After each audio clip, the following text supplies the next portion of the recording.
dalam kehidupan beragama, kita harus mempunyai isnad yang benar, sanad yang benar kepada ulama-ulama yang muktabar. Kita harus mempunyai akidah wasatiyah.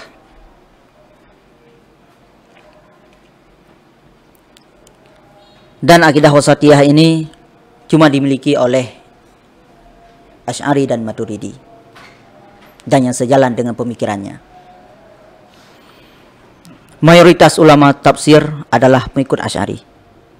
Mayoritas ulama hadis, ulama fikah, ulama akidah adalah mengikut Asy'ari.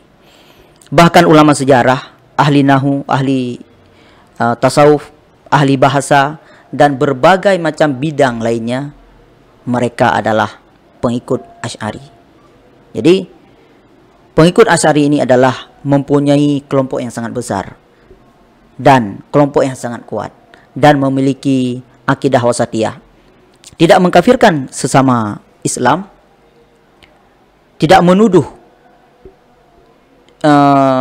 syirik kepada ahli kiblat, mempunyai prinsip dakwah yang dinyatakan dalam Al-Quran bil hikmah wal mau'izatil hasanah. Itulah konsep yang dimiliki oleh Asy'ari. Maka kita berpegang teguhlah dengan konsep ini, merapatlah dengan ulama-ulama yang mempunyai sanad yang benar. InsyaAllah semoga Allah Ta'ala dan seluruhnya mendapatkan karunia Allah, ridha daripada Allah, dan Allah jaga akidah kita. Sebagaimana Allah Ta'ala melahirkan kita dalam keadaan beriman, kita kembali kepada Allah dalam keadaan beriman insyaAllah.